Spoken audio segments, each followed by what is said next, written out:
Olá, internautas! Bom, eu aqui de novo. Hoje eu vou falar de Augusto dos Anjos. Augusto dos Anjos, poeta brasileiro, paraibano, nasceu em abril de 1884 e faleceu em novembro de 1914. Muitas pessoas veem o nosso Augusto dos Anjos como parnasianista, outros dizem que ele está mais para naturalista, para simbolista, outros falam que ele está mais para o premodernismo. A verdade é que Augusto dos Anjos, ele não se encaixa nos moldes, ele não se encaixa 100% em nenhum dos moldes das correntes literárias. Por quê? Porque ele pode ser parnasianista? Pode, porque ele usa muito assim o soneto, a forma dos poemas parnasianistas. O soneto, que são dois quartetos, dois tercetos, e muitas rimas e bem metrificados poemas. E naturalista por quê? Porque ele faz muito uso de termos científicos. Já o simbolista por quê? Porque os poemas dele tem muita questão da sonoridade áspera, aquela sonoridade áspera com um tom decadentista, pessimismo. Mas na verdade ele se encaixa melhor como pré-modernista, porque a estética dele tá mais para a estética do final do século XIX, para os pré-modernistas, principalmente porque ele usa muito a característica do expressionismo nos seus escritos, nos seus textos. E o que ele escreveu? Ele escreveu apenas e publicou apenas uma obra. Ele publicou um livro por título Eu, publicou em 1912. E esse livro, quando ele publicou, foi meio que assim um choque. Muitas pessoas levaram um choque com o estilo da escrita, porque Augusto dos Anjos usa muitos termos mórbidos, meio que byronianista, aquele termo feio, sabe? Nojentos, tipo cadáveres fétidos, sangue podre, carnificina. Tem até uma frase que foi que levei um baque quando eu li a primeira vez, que foi de versos íntimos, uma frase que fala assim, ó: escarra na boca que te beija. Então é desse nível assim. Enfim, mas foi um estouro, foi aquele susto, mas foi algo novo, mas que fez sucesso. Então ele foi um dos maiores escritores, foi um dos mais importantes do pré-modernismo.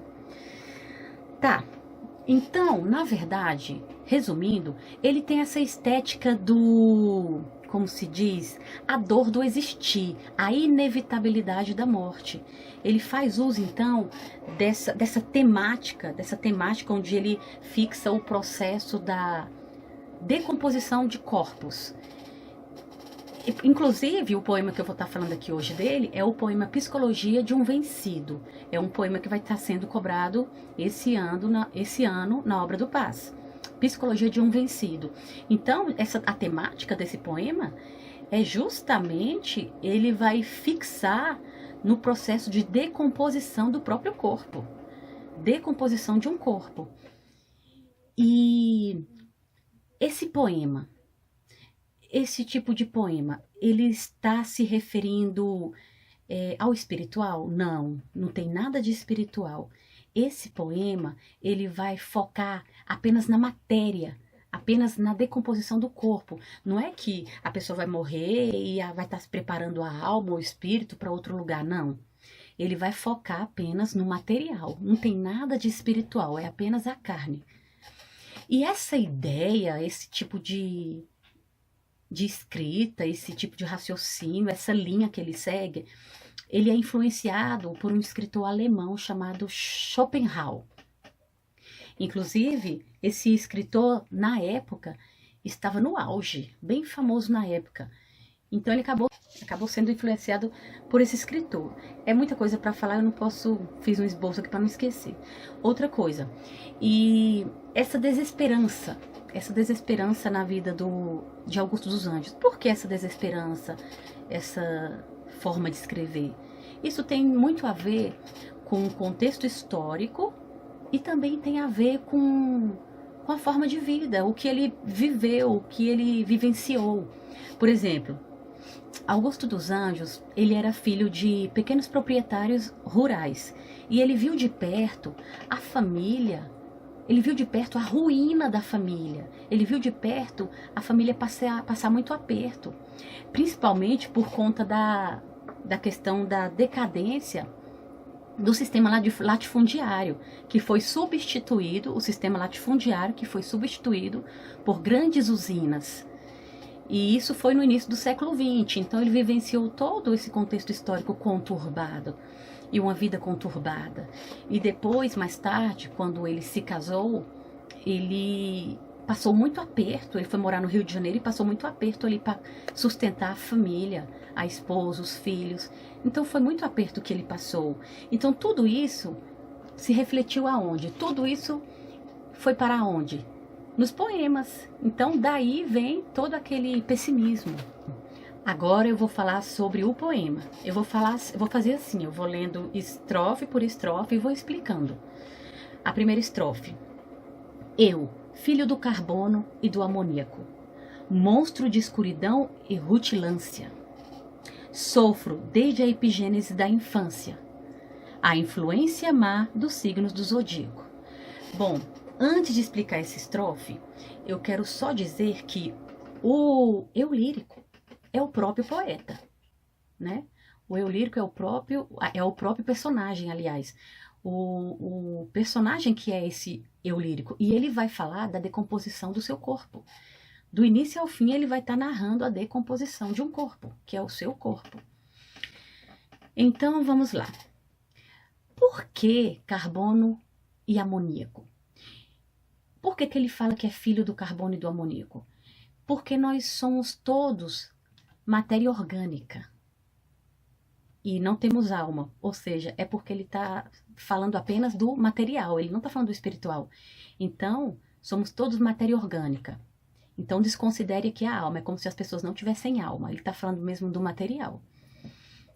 E ao citar o carbono, ele está se referindo ao organismo vivo. Por quê? Se é orgânico, é porque tem vida. Quando morre, é inorgânico. Inorgânico não tem vida. Orgânico é porque tem vida. Então, somos todos matéria orgânica. E quando ele se refere ao amoníaco, ele está falando da amônia. Porque a amônia, ela é responsável pela construção do nosso material genético. Está se referindo como a gente se compõe. Está falando, na verdade, da construção do DNA. E o que quer dizer aqui? Que, apesar de sermos todos filhos da mesma matéria simples, o carbono, nós somos seres diferentes. Apesar de todos sermos seres diferentes, todos iremos para o mesmo lugar. Somos todos perecíveis.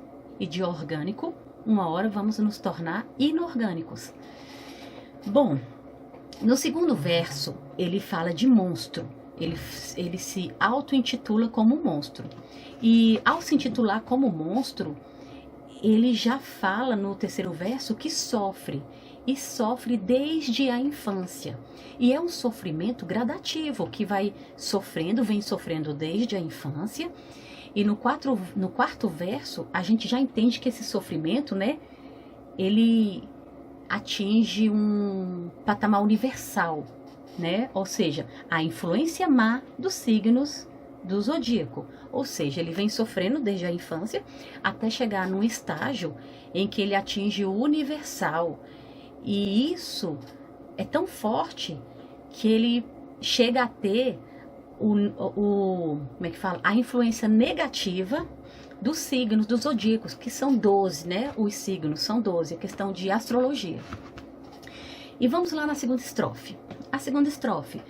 Profundissimamente hipocondríaco, este ambiente me causa repugnância. Sobe-me à boca uma ânsia análoga à ânsia que se escapa da boca de um cardíaco. O que se entende aqui? Nessa segunda estrofe, ele está se referindo ao ambiente. O ambiente é tão ruim, o ambiente é tão tenebroso que causa repugnância.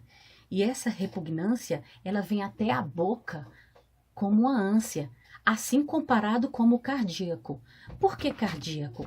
Porque o cardíaco, ele necessita desesperadamente de uma melhora no bombeamento do seu sangue.